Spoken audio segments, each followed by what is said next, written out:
और चलिए हेडलाइंस के बाद अब सीधे बात होगी खबरों की। मुख्यमंत्री सुखविंदर सिंह सुक्खू कई बार अपनी सादगी से लोगों का दिल जीत चुके हैं। ऐसा ही वाकया कल भी हुआ जब संजौली में वो चाय का आनंद लेने एक दुकान पर पहुंचे। आम लोगों के बीच वो मशहूर पप्पीदा ढाबा की चाय पीने पहुंचे। इस दौरान मुख्यमंत्री के साथ कॉलेज टाइम के पुराने साथियों के अलावा पंचायती राज मंत्री अनिरुद्ध सिंह भी थे। इस दौरान मुख्यमंत्री ने ट्रैफिक को नहीं रोकने के निर्देश दिए, जिससे यातायात में कोई खलल नहीं पड़ा। मुख्यमंत्री करीब 10 मिनट यहां रुके, क्योंकि मुख्यमंत्री शिमला से अपनी राजनीति की उन्होंने शुरुआत की है। कॉलेज के दिन उन्होंने यहीं पर बिताए हैं, यहीं से वो काउंसलर भी रहे हैं और राजनीति की मुख्य धारा में वो शिमला से ही एंटर हुए हैं। तो शिमला के चप्पे चप्पे को जानते हैं, शिमला के लोगों को जमीनी स्तर पर जानते हैं। शिमला से उनका नाता रहा है और समय समय पर इस तरीके की तस्वीरें सीएम सुक्खू की सामने आती रही हैं। मुख्यमंत्री कई बार अपने आवास से अपने कार्यालय तक पैदल मार्च करते हुए नजर आते हैं, लोगों से हाथ मिलाते हुए, बच्चों से मुलाकात करते नजर आते हैं। और यही एक तस्वीर कल शाम को संजौली में देखने को मिली, जहां संजौली का मशहूर पप्पीदा ढाबा पे मुख्यमंत्री सुखविंदर सिंह सुक्खू गए, चाय की चुस्की ली और उनके साथ पंचायती राज मंत्री अनिरुद्ध सिंह भी नजर आए। और इस दौरान, क्योंकि जो शिमला को जानते हैं वो ये समझते हैं कि संजौली चौक कितना व्यस्त एक इलाका है, गाड़ियों की आवाजाही वहां से निरंतर होती रहती है और वहां पर गाड़ियों को ना रोकने की, ट्रैफिक को ना रोकने के भी उन्होंने निर्देश दिए। और इसी बीच आम जनता के साथ वो मुखातिब हुए और चाय का लुत्फ उठाया। चलिए आगे बढ़ेंगे। और शिमला कालका रेलवे ट्रैक बनकर पूरी तरह तैयार हो चुका है और आज से इस पर ट्रेन दौड़ना भी शुरू हो गई है। आपको बता दें कि बालूगंज के समीप भूस्खलन के कारण यह ट्रैक बाधित हो गया था। लोहे का पुल बनाकर दोबारा रेल लाइन को बिछाया गया है। ट्रैक का सफल ट्रायल हो चुका है। रेलवे इस ट्रैक पर आज से नियमित रेल सेवा शुरू कर चुका है। तो एक बड़ी सौगात से ये कम नहीं है, जहां रेलवे की सेवा इस ट्रैक से एक बार फिर बहाल हो गई है। आपको याद होगा कि अगस्त के महीने में जिस तरीके से समरहिल बालूगंज के बीच इस रेलवे ट्रैक के ऊपर मलबा गिर गया था भूस्खलन की वजह से, ये ट्रैक पूरी तरह से बाधित था, उसे अब सुचारू कर दिया गया है। आज से इस पर ट्रेन भी दौड़ना शुरू हो गई है। बालूगंज के समीप भूस्खलन के कारण ये बाधित हुआ था, लोहे का पुल बनाया गया और दोबारा यहां पर रेल लाइन बिछाई गई है। ट्रैक का सफल ट्रायल हो चुका है और रेलवे के ट्रैक से नियमित रेल सेवा अब शुरू हो चुकी है, जिससे लोगों को बड़ी सुविधा होगी।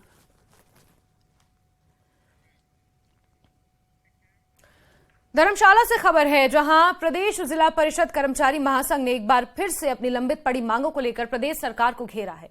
इसमें जिला परिषद के अंतर्गत काम कर रहे कर्मचारी शामिल हैं। हड़ताल की अगुवाई कर रहे कर्मचारियों का कहना है कि यह हड़ताल पहली बार नहीं हुई है। पिछली सरकारों के दौरान भी उन्होंने हड़ताल की है, लेकिन उनकी मांगों को पूरा नहीं किया गया। कांग्रेस ने उन्हें आश्वासन दिया था कि सरकार आते ही उनकी मांगों को पूरा किया जाएगा, लेकिन 10 महीने पूरे होने के बाद भी उनके हित में काम नहीं हो रहा है। इसकी वजह से कर्मचारियों को प्रदेश सरकार के खिलाफ प्रदर्शन को मजबूर होना पड़ रहा है।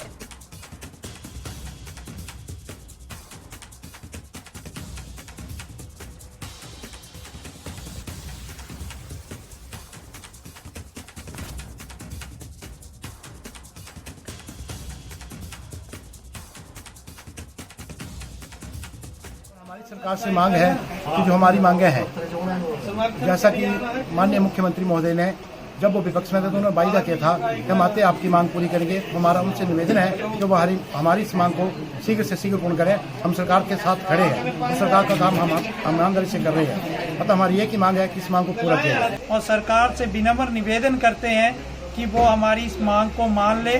जैसे बाकी कर्मचारियों को अन्य लाभ समय समय पर दिए जा रहे हैं, तो हमें क्यों अछूता किया जा रहा है। इसलिए हम सरकार से फिर प्रार्थना कर रहे हैं कि इस मांग को माने, क्योंकि हम भी परिवार हैं, 4700 परिवार कम नहीं होता है और हम भी इस देश और प्रदेश का अभिन्न अंग हैं और सरकारी कर्मचारी जो हैं उनके ही तहत हम सारे कार्य करते हैं और बहुत सारी योजनाओं का लाभ हम लोगों तक पहुंचाते हैं।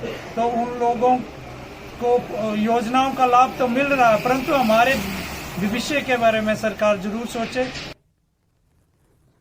आगे बढ़ेंगे। हमीरपुर में जिला परिषद कैडर के कर्मचारी बीते 3 दिनों से अनिश्चितकालीन हड़ताल पर बैठे हुए हैं, जिसके चलते पंचायत में कामकाज पूरी तरह से ठप हो चुका है। यही नहीं, 2 अक्टूबर को सभी पंचायतों में ग्राम सभाएं होनी थी, लेकिन कर्मचारियों के हड़ताल पर जाने के चलते सभी ग्राम पंचायतों में ग्राम सभाएं नहीं हो पाई।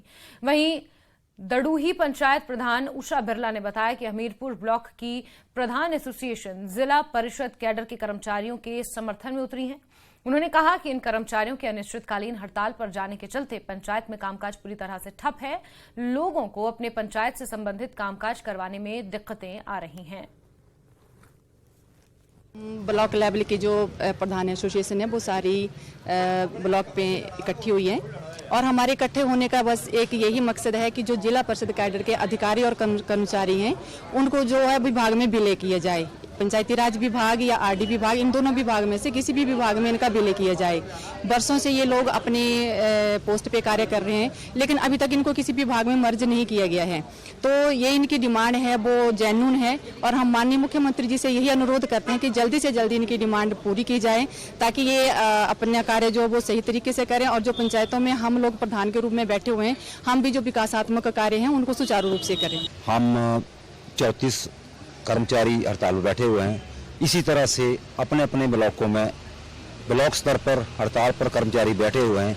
कुल मिलाकर पूरे प्रदेश में देखा जाए तो लगभग 4000 के ऊपर कर्मचारी इस वक्त हड़ताल पर बैठे हुए हैं और उनकी एकमात्र मांग यही है कि विभाग में विलय किया जाए। वो विभाग चाहे पंचायती राज का हो या ग्रामीण विकास विभाग का हो। और जब विभाग में विलय हो जाएगा तो अपने आप ही हमारी छोटी मोटी समस्याएं खत्म हो जाएंगी। तो सरकार से हमारी कोई ज्यादा मांगे नहीं, सिर्फ एक ही मांग है कि हमारा विभाग में मर्जर किया जाए। पूरे लोग पहले भी आए थे, जब इससे पहले ये 11 दिन स्ट्राइक पे रहे थे, उसके बाद भी कुछ लोग आए थे। हमने जिलाधीश महोदय को मैं भी ज्ञापन दिया था और अगर नहीं इनकी बातें सुनी गई तो फिर सभी पब्लिक तौर पे सभी लोग आएंगे, माननीय मुख्यमंत्री जी निवेदन करेंगे और हमें आशा ऐसी जरूरत नहीं पड़ेगी, क्योंकि माननीय मुख्यमंत्री जी इन बातों से भली भांति परिचित हैं और उन्होंने स्वयं कहा था कि ये कोई बड़ी बात नहीं है इसको विलय करना विभाग में, तो वो करेंगे जितना जल्दी हो सके। उनके ध्यान में जब भी ये बात आएगी तो वो बहुत जल्दी वो करने की कोशिश करेंगे इसको। और हमारे सहयोगी रणबीर का रुख करेंगे, इसी खबर पर ज्यादा जानकारियों के साथ जुड़ गए हैं। रणबीर, जो जिला परिषद कैडर के कर्मचारी हैं, ये लंबे समय से अपनी मांगों को लेकर आंदोलनरत हैं और समय समय पर इन्होंने आंदोलन किया है, चाहे वो भाजपा की सरकार रही हो चाहे कांग्रेस की, और अब नगर परिषद में अपने मर्जर की ये लोग खासतौर पर मांग कर रहे हैं। इसके अलावा क्या कुछ प्रमुख मांगे हैं और क्या किसी तरह का कोई आश्वासन अभी तक इन्हें मिला है, क्योंकि अपने आंदोलन को उग्र करने की बात ये लोग कह रहे हैं? रणबीर, देखिए, जिला परिषद कैडर के कर्मचारी हैं, इन्होंने जिस तरह से धरना दिया था अभी हाल ही में जो विधानसभा का मानसून सत्र हुआ उस दौरान भी जो है ये अपनी मांगों को लेकर यहां पर पहुंचे थे, यहां पर धरना प्रदर्शन किया था, लेकिन राज्य सरकार की तरफ से फिर जो है आश्वासन ही मिला और उसके बाद इन्होंने तय किया था कि अब ये अनिश्चितकालीन हड़ताल पर जाएंगे।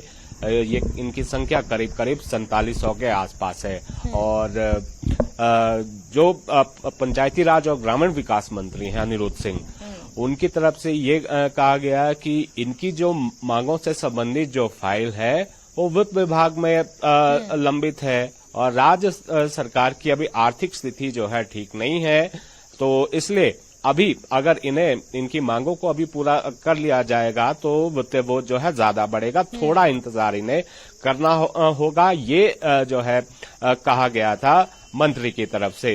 इस बात से ये खफा थे, जब अन्य विभागों के कर्मचारियों की मांगों को मान लिया गया तो इन्हें क्यों जो है दरकिनार किया जा रहा है, ये आरोप इनकी तरफ से लगाए गए थे। तो अब ये जानकारी निकल कर आई है कि अब आज जो है राज्य सचिवालय में एक महत्वपूर्ण बैठक होगी ग्रामीण विकास मंत्री के साथ, अनिरुद्ध सिंह के साथ, जो इनका जो कर्मचारी संघ है, इनके पदाधिकारी उस बैठक में शामिल होंगे। उसमें शायद कोई बीच का रास्ता निकालने की कोशिश राज्य सरकार की तरफ से की जाएगी। हालांकि मांगे इनकी जो है वो काफी समय से लंबित है। यहाँ पर ये देखना होगा कि आज इसका जो हल है, ये जो अनिश्चितकालीन इनकी हड़ताल है, उसको खत्म करवाने में सरकार सफल हो पाती है या नहीं।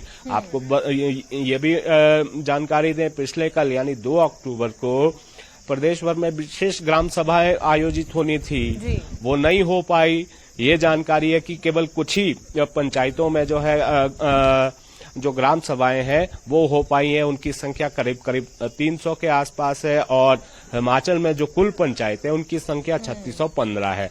तो ऐसे में जो ग्रामीण क्षेत्रों में जो पंचायत के माध्यम से जितने भी काम होते हैं वो पूरी तरह से प्रभावित हो रहे हैं। और जिस तरह से अभी जो एक विशेष राहत पैकेज राज्य सरकार की तरफ से घोषित किया गया है उसमें 1000 करोड़ रुपया जो है मनरेगा के तहत रखा गया है, क्योंकि ग्रामीण क्षेत्रों में लोग जो है जिनके खेत खराब हो गए हैं, क्षतिग्रस्त हो गए हैं या जिसका डंगा लगना है, मनरेगा के तहत भी वो बहुत सारे काम होने थे। ऐसे में सरकार के सामने भी परेशानी है। तो यहाँ पर देखना होगा कि आज क्या कुछ नतीजा जो है निकलता है इनकी मांगों को लेकर। क्या राज्य सरकार की तरफ से कोई टाइम बाउंड दिया जाएगा, कोई समय दिया जाएगा कि इतने समय में। बिल्कुल रणबीर, क्योंकि लंबे समय से ये लोग आंदोलनरत हैं, अपनी मांगों को लेकर सरकार के समक्ष समय समय पर जाते रहे हैं। ऐसे में देखना महत्वपूर्ण होगा कि क्या निर्णय इनकी मांगों पर लिया जाता है। रणबीर, आप लगातार हमारे साथ बने रहे, आगे भी खबरों पर आपसे हम जानकारियां लेंगे।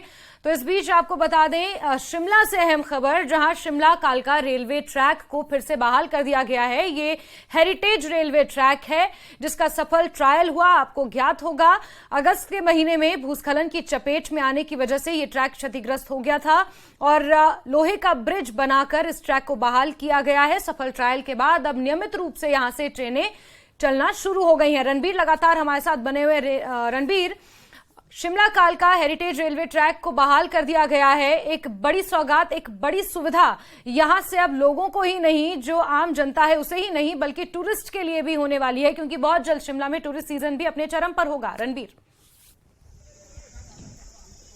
जी हाँ, देखिए इस वक्त हम समर हिल में जो समर हिल रेलवे स्टेशन है, बेहद खूबसूरत ये रेलवे स्टेशन है। यहाँ से तस्वीरें दिखाना चाहेंगे कि ये ट्रैक जो है पूरी तरह से बनकर तैयार हो गया है। पिछले 2 दिन ट्रायल हुआ था यहाँ शिव बॉडी के पास। 14 अगस्त के दिन सुबह जिस तरह से हादसा हुआ था, एक दुखद हादसा हुआ था, 20 लोगों की जान उसमें गई और उस जो भीषण भूस्खलन हुआ था उसमें जो रेलवे ब्रिज था वो पूरी तरह से टूट गया था। और इस पूरे रेलवे ट्रैक की बात करें तो इस करीब करीब 96 किलोमीटर का ये शिमला से कालका तक का ये ट्रैक है। और जब आपदा आई तो उस वक्त करीब 60 से ज्यादा स्थानों पर जो है इस ट्रैक पर जो है भूस्खलन के चलते नुकसान हुआ था। ये सामने जो आप ये टनल देख रहे हैं ये 101 नंबर टनल है, 103 कुल टनल इसमें है। तो ये भी बताते चले कि आज से जो है नियमित जो रेल सेवाएं हैं वो शुरू हो गई है। 4 गाड़ियां जो है शिमला की तरफ से जाएंगी और 4 गाड़ियां कालका की तरफ से आएंगी। तो आज सुबह जो है वो एक ट्रेन यहां पर पहुंची है जो कालका की तरफ से आई थी।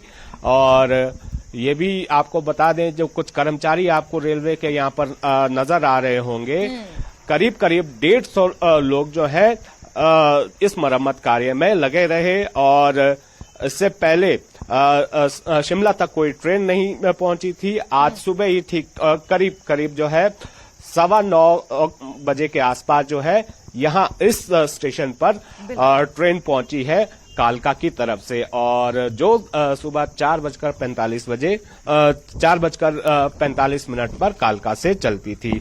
और ये भी बता दें जो दर्शक इस वक्त हमें देख रहे जो शिमला की तरफ से जो है कालका की तरफ जाना चाहते हैं, जो इस खूबसूरत रेलवे ट्रैक का लुत्फ उठाना चाहते हैं, उनके लिए टाइमिंग ये है कि एक ट्रेन जो है यहाँ 12 बजे चलेगी, उसके बाद 2:15 बजे है, फिर 5:40 पर और शाम को जो है 6:15 बजे कालका शिमला मेल चलेगी। और ये 2 दिनों के लिए है जास्मिन, जब 4 ट्रेनें इस ट्रैक से गुजरेंगी। ये जानकारी मिली है रेलवे की तरफ से कि 2 दिनों बाद शायद जो है गाड़ियों की संख्या बढ़ाई जाएगी। तो कुल मिलाकर अब 1.5 महीने बाद ये जो हेरिटेज ट्रैक है ये पूरी तरह से ओपन हो गया है। जैसे आपने कहा कि सैलानी भी अब इसका लुत्फ उठा सकेंगे। बहुत सारे सैलानी भी हमें मिले, वो वो कह रहे थे, इंतजार कर रहे थे, बार बार ये पूछा जाता था कि कब ये ट्रेन ये जो ट्रैक है कब ठीक होगा, कब यहाँ से जो है ट्रेन चलेगी। तो पर्यटन को भी इसमें जो है लाभ, पर्यटन के क्षेत्र में भी यहाँ पर थोड़ा लाभ दिखने की उम्मीद है, क्योंकि संख्या जो है, काफी संख्या में लोग सैलानी इस बिल्कुल रणबीर, काफी संख्या में सैलानी इस रेलवे ट्रैक से गुजरना पसंद करते हैं, क्योंकि ये एक हेरिटेज रेलवे ट्रैक है जो तस्वीरों में भी देखा जा सकता है। अंग्रेजों के समय में इसकी स्थापना हुई थी। और यहां पर ये बताना जरूरी है कि सैलानी सिर्फ कालका से शिमला ही इस ट्रैक से ट्रैवल नहीं करते, बल्कि हिमाचल शिमला की खूबसूरती और जो टॉय ट्रेन की खूबसूरती बेसिकली है, अगर उसका आनंद लेना हो तो लोग समर हिल से सिर्फ शिमला रेलवे स्टेशन तक भी सफर तय करते हैं, ताकि आनंद और लुत्फ उठाया जा सके खूबसूरत वादियों का और टॉय ट्रेन का एक्सपीरियंस बेसिकली लिया जा सके। रणबीर, नजर आप बना के रखें, जिस तरीके से आपने कहा कि 2 दिन बाद ट्रेनों की संख्या बढ़ाई जाएगी। जुड़ेंगे आपसे, जानकारी लेंगे। फिलहाल के लिए बहुत बहुत शुक्रिया। और आगे बढ़ेंगे खबरों में। सीपीएस मामले पर हाईकोर्ट में आज सुनवाई होने वाली है। इसमें 2 सीपीएस ने कोर्ट से याचिका दायर करने के लिए अतिरिक्त समय मांगा है। वहीं पिछली सुनवाई में बीजेपी विधायकों ने सभी सीपीएस की नियुक्ति पर अंतरिम स्टे ऑर्डर की मांग की थी और आज एक बार फिर महत्वपूर्ण सुनवाई इसमें होनी है। आपको बता दें कि 2 सीपीएस ने कोर्ट से समय मांगा है, याचिका दायर करने के लिए समय मांगा गया है। पिछली सुनवाई में बीजेपी विधायकों ने सभी सीपीएस की नियुक्ति पर अंतरिम स्टे ऑर्डर की मांग की थी। और सीधे रुख करेंगे हमारे सहयोगी राजेंद्र का, इसी खबर पर ज्यादा जानकारियों के साथ जुड़ गए हैं। राजेंद्र, सीपीएस की नियुक्ति को लेकर, उप मुख्यमंत्री की नियुक्ति को लेकर कई याचिकाएं सुप्रीम कोर्ट में बीजेपी की तरफ से लगाई गई हैं। आज सुनवाई होनी है और क्या कुछ आज अहम रहेगा कोर्ट की सुनवाई में? जैस्मिन, हिमाचल हाईकोर्ट में ये याचिका भाजपा की तरफ से लगाई गई है। सतपाल सत्ती और जो 11 अन्य विधायक हैं उनकी तरफ से याचिका दायर की गई है और इसमें मांग की गई थी शुरुआत में कि सीपीएस की नियुक्ति अवैध है। सुप्रीम कोर्ट के डिसीजन का हवाला दिया गया था, कई अन्य राज्यों के हाईकोर्ट का हवाला इसमें दिया गया था और तुरंत प्रभाव से उनको जो शक्तियां अतिरिक्त सौंपी गई हैं उनसे हटाने की मांग की गई थी और संविधान का उल्लंघन इसमें बताया गया था। और जिसमें यह आशंका व्यक्त की जा रही थी कि अगर सीपीएस स्वतः रिजाइन नहीं देते तो फिर इनकी सदस्यता भी विधानसभा की जा सकती है। लेकिन मामला आगे बढ़ा, उसके बाद लगभग 4 हम कह सकते हैं 4 बार सुनवाई इस पूरे मामले पर हो गई है। और जो पिछली सुनवाई हुई थी उस दौरान याचिका भाजपा की तरफ से, सतपाल सत्ती की तरफ से और अन्य विधायकों की तरफ से दायर की गई थी कि अंतरिम स्टे होना चाहिए। जब तक इस पूरे मामले का निर्णय नहीं हो जाता तब तक सीपीएस को उनकी शक्तियां प्रयोग करने से और जो एडिशनल बेनिफिट सीपीएस ले रहे हैं वो तमाम बेनिफिट रोके जाने चाहिए, चाहे वो फाइलें उनके माध्यम से होकर आती हैं आगे या फिर जो अन्य चीज़ें हैं जो सीपीएस होने के नाते उनको अन्य चीज़ें मिल रही हैं, अन्य शक्तियां मिल रही हैं, वो रोकी जानी चाहिए। इसको लेकर ये याचिका पिछली सुनवाई में थी जिसके ऊपर आज चर्चा होगी। क्या निर्णय कोर्ट इसके ऊपर देता है ये देखना होगा। इसके अलावा जो सीपीएस के पक्ष से उनकी तरफ से जो उनके वकील थे उनकी तरफ से कहा गया था कि ये याचिका ही स्टैंड नहीं करती है, इसलिए इस याचिका को खारिज किया जाना चाहिए। इसके अलावा 2 और सीपीएस की तरफ से समय मांगा गया था। किशोरी लाल और संजय अवस्थी दोनों की तरफ से कहा गया है कि विधानसभा का मॉनसून सत्र क्योंकि चल रहा था तो ऐसे में ये इस पूरे मामले पर तैयारी नहीं कर पाए हैं, रिप्लाई नहीं दे पाए हैं। जो रिप्लाई कोर्ट की तरफ से मांगा गया है तो अतिरिक्त समय इनको मिलना चाहिए ताकि ये आगे जाकर सही से रिप्लाई दे सके। तो इन दोनों पक्षों को आज कोर्ट की तरफ से सुना जाएगा और फिर अब देखना होगा कि कोर्ट इस पूरे मामले में क्या भाजपा की तरफ से जो याचिका दायर की गई है उसके ऊपर अमल करता है, उसके ऊपर कोई निर्णय देता है, या फिर कोर्ट की तरफ से ये कहा जाएगा कि आगे जब तक पूरे मामले की सुनवाई नहीं हो पाती तब तक किसी भी प्रकार का रिलीफ किसी भी पक्ष को नहीं दिया जाएगा। तो काफी अहम ये मुद्दा है क्योंकि सत्ता पक्ष को भी क्योंकि अभी मंत्रिमंडल विस्तार अभी होना है। इसके अलावा अगर इसी बीच सीपीएस की कुर्सी के ऊपर सवाल खड़ा हो जाता है तो फिर कई चीजें हम देख सकते हैं कि राजनीतिक गलियारों में भी बदल सकती हैं। बिल्कुल राजेंद्र, क्योंकि राजनीतिक गलियारों का जिक्र आपने किया है तो थोड़ा सा अगर फ्लैशबैक में जाएं और 2014 की बात करें तो राजेश धर्माणी ने लोकसभा चुनाव के जब नतीजे आने थे उससे ठीक पहले त्यागपत्र दे दिया था ये कह के कि जो सीपीएस का पद है वो संवैधानिक नहीं है। ये भी क्या एक तथ्य इसमें हो सकता है इस पूरे केस में? और दूसरा ये कि जिस तरीके से कुल्लू से विधायक और सीपीएस सुंदर सिंह ठाकुर ने अपनी स्कॉर्पियो हाल ही में लौटाई है उसे भी इस सुनवाई से जोड़कर देखा जा रहा है। हालांकि वो इनकार कर रहे हैं लेकिन कहीं ना कहीं क्योंकि राजनीति का भी जिक्र हुआ है तो इस पूरे मामले पर राजनीति भी जमकर हो रही है। राजेंद्र, बिल्कुल जस्मिन, फॉर्च्यूनर उनको दी गई थी, फॉर्च्यूनर उन्होंने लौटाई है। हालांकि जो दूसरी गाड़ी है इनोवा वो उनके पास अभी भी है। इसके अलावा राजेश धर्माणी उन्होंने काफी पहले, जैसे ही उनको सीपीएस बनाया गया था उसके करीब 3 महीने के अंदर अंदर उन्होंने अपने पद से रिजाइन दे दिया था। और उस वक्त दो चीजें उन्होंने कही थी। पहली ये कि सीपीएस होने के नाते, क्योंकि एक ओहदा दिया गया है विधायक से अधिक होने का या कैबिनेट रैंक का, तो इस ओहदे के कारण उनकी जो सुनवाई तत्कालीन वीरभद्र सरकार में होनी चाहिए थी वो सुनवाई नहीं हो रही है, हाशिए पर उनको रखा गया है। और दूसरा ये कि जो दूसरे पक्ष हाईकोर्ट में जहां पर ये मामला लगा है, जहां पर दूसरे पक्ष हैं, चाहे वो भाजपा की तरफ से याचिका है या फिर स्वयंसेवी संगठन है उनकी तरफ से याचिका है, एक महिला भी हैं जिनकी तरफ से याचिका, 3 कुल याचिकाएं हाईकोर्ट में है, लेकिन किसी भी याचिका में राजेश धर्माणी का जिक्र नहीं है इस पूरे मामले में, क्योंकि स्वैच्छिक उसको बताया गया था। उस वक्त भी राजेश धर्माणी ने अपना गुस्सा इस बात को लेकर जाहिर किया था कि उनकी सुनवाई वीरभद्र सरकार में ऐसे नहीं हो रही है जैसे होनी चाहिए। कारण यही था कि उनकी सीधी पहुंच कांग्रेस पार्टी के हाईकमान तक थी, गांधी परिवार तक उनकी उस वक्त सीधी पहुंच थी और राष्ट्रीय सचिव उनको बनाया गया था कांग्रेस पार्टी का। तो वो तमाम आरोप उन्होंने उस वक्त भी लगाए थे। लेकिन जैस्मिन, इस पूरे मामले में अगर देखें तो अहम रहेगा सुप्रीम कोर्ट की जो जजमेंट आई है उसको किस प्रकार से प्रेजेंट हाई कोर्ट में किया जाएगा, उसके ऊपर बिल्कुल राजेंद्र, अहम रहेगा कि सुप्रीम कोर्ट के डिसीजन का हवाला या फिर पंजाब हरियाणा हाई कोर्ट के डिसीजन का हवाला इसमें दिया जाएगा। इसके अलावा सरकार की तरफ से इन याचिकाओं की गुणवत्ता पर सवाल उठाए गए हैं, उसको लेकर क्या कुछ कोर्ट में होगा देखना काफी महत्वपूर्ण होगा। राजेंद्र, बहुत शुक्रिया, लेकिन लगातार बने रहे हमारे साथ, आगे भी खबरों पर आपसे हम जानकारियां लेंगे। आगे बढ़ते हैं और शिमला में आईजीएमसी के 31 सुरक्षा कर्मियों को नौकरी से निकालने का मामला है और इसके खिलाफ प्रदर्शन किया जा रहा है। इसमें डीसी ऑफिस के बाहर सुरक्षा कर्मियों ने जोरदार प्रदर्शन किया। उन्होंने चेतावनी दी कि अगर निकाले गए कर्मियों को वापस नहीं लिया जाता तो आंदोलन तेज होगा। सीटू भी इसमें अब कूद पड़ा है। राजेंद्र हमारे सहयोगी लगातार जुड़े हुए हैं। राजेंद्र, बीते कल भी आईजीएमसी के बाहर इसी तरीके से विरोध प्रदर्शन हुआ था और सीटू के बैनर तले अब आईजीएमसी के जो सुरक्षा सफाई कर्मी हैं जिन्हें नौकरी से निकाला गया है वो अपना आंदोलन उग्र करने की बात कह रहे हैं। राजेंद्र,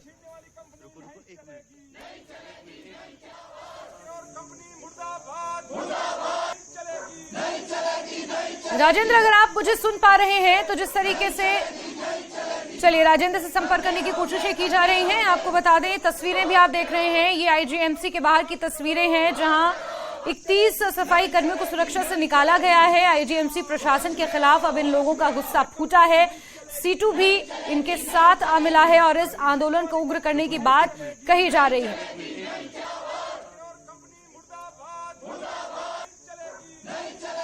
आईजीएमसी प्रशासन के खिलाफ जमकर नारेबाजी हो रही है। बीते कल से ये आंदोलन यहां पर देखने को मिल रहा है और आज भी प्रदर्शन की बात ये लोग कह रहे हैं। बड़ी खबर आपको बता रहे हैं, आईजीएमसी प्रशासन के खिलाफ लोगों का गुस्सा देखने को मिल रहा है। जिस तरीके से 31 सफाई कर्मियों को नौकरी से निकाल दिया गया है उसके बाद लोग यहां पर प्रदर्शन करते नजर आ रहे हैं। राजेंद्र हमारे सहयोगी जुड़ गए हैं हमारे साथ एक बार फिर। राजेंद्र, बीते कल भी आईजीएमसी के बाहर इस तरीके से प्रदर्शन देखने को मिला था और आज भी प्रदर्शन को उग्र करने की बात कही जा रही है। सीटू का भी साथ इन तमाम कर्मियों को मिला है। राजेंद्र, बिल्कुल जैस्मिन, दरअसल शनिवार को जब नए टेंडर की लिस्ट जारी हुई तो किसी और कंपनी को ये सुरक्षा का जिम्मा सौंपा गया आईजीएमसी का, और उस कंपनी ने अपने कर्मचारियों की जब लिस्ट जारी की तो उसमें ये 34 सुरक्षा पिछले 5 सालों से सेवाएं दे रहे थे उनका जिक्र नहीं था। पूरे जो कंपनी की लिस्ट थी उसमें नाम नहीं था। उसके बाद फिर इन कर्मचारियों ने मोर्चा खोला और शनिवार शाम से ही पहले आईजीएमसी गया और फिर रविवार को सीटू के बैनर तले इन्होंने डीसी ऑफिस जारी है। इससे पहले भी जब कोविड वॉरियर का प्रोटेस्ट विधानसभा के बाहर था तो उस वक्त कोविड वॉरियर के साथ इन्होंने कहा था कि आईजीएमसी प्रशासन इनकी सेवाओं को